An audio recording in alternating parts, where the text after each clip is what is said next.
Assalamualaikum warahmatullahi wabarakatuh. Saudara-saudara, bertemu dengan saya lagi, Tabib Mulia, dedengkotnya pengobatan alternatif di Nusantara.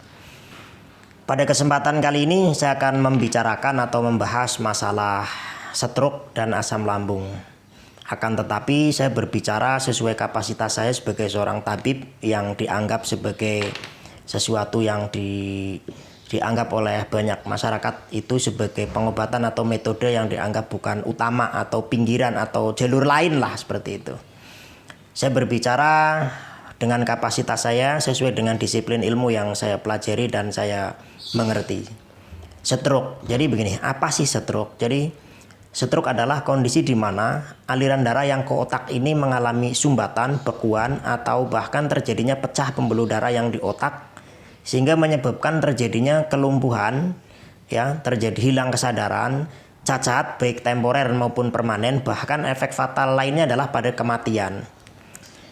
Banyak orang yang bertanya kepada saya lihat video Anda, Pak Tabib Mulia ya, saya lihat videonya di postingan di FB, di YouTube itu orang datang lumpuh hanya 10 menit, 20 menit di terapi kok bisa jalan.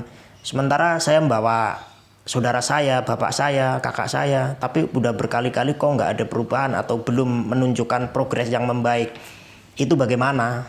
Jadi gini, stroke itu menurut versi saya yang saya lakukan penelitian, saya amati itu begini. Jadi stroke itu ada dua tipe. Ada stroke yang spesifik dan ada stroke yang sistemik. Apa itu stroke spesifik dan stroke sistemik? Jadi stroke spesifik itu adalah stroke yang mana dia hanya murni stroke. Jadi memang karena stroke, karena kolesterol yang tinggi atau karena tekanan darah yang naik tinggi sehingga terjadinya sumbatan, bekuan atau pecah pembuluh darah di otak, maka terjadilah stroke. Orang yang menderita stroke spesifik ini dari pengalaman saya itu sangat mudah sekali ditangani ya. Bukan sangat mudah, tapi alhamdulillah biidznillah dengan izin Allah banyak pasien saya yang awal datang digotong, di terapi paling 10 sampai 20 hingga 30 menit bisa jalan, bahkan pada tataran bisa sembuh maksimal, bisa aktivitas, bisa kerja lagi. Nah, yang jadi permasalahan yang agak rumit adalah ketika stroke itu adalah stroke yang sistemik. Kenapa dikatakan sistemik? Karena sistem tubuhnya sudah kena semua. Nah, biasanya stroke ini adalah bagi mereka yang menderita diabetes mellitus atau kencing manis. Nah, kencing manis ini efeknya terjadi stroke. Jadi bukan karena stroke terus jadi kencing manis, itu bukan. Jadi kesalahan di masyarakat kita seringkali orang beranggapan itu seperti ini. Gara-gara jatuh di WC atau di kamar mandi maka terjadi stroke. Tidak seperti itu. Justru karena stroke hilang kesadaran makanya dia jatuh. Kalau dia masih dalam kesadaran atau tidak terjadi stroke, ya tentu saja tidak terjatuh gitu. Jadi karena stroke dulu hilang kesadarannya, maka terjadilah stroke gitu. Nah, stroke yang sistemik ini di mana sistem tubuhnya, organnya sudah mengalami kerusakan diakibatkan oleh rusaknya pankreas, di mana pankreas ini tidak bisa menghasilkan insulin sehingga kadar gula dalam darah itu tidak bisa diubah jadi energi. Nah, ini yang menumpuk menjadi trigliserid tinggi di dalam darah kita yang menyebabkan terjadinya lemahnya seperti jantung ya, ginjal ya.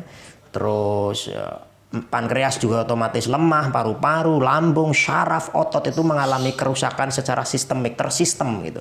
Beda kalau stroke yang spesifik ya, hanya karena tekanan darah tinggi atau karena kolesterol itu biasanya cepat. Insya Allah, bismillah. Saya sudah membuktikan dan sudah banyak pasien yang bisa pulih sempurna, bisa kerja dan bisa normal 100% seperti sedia kala lagi.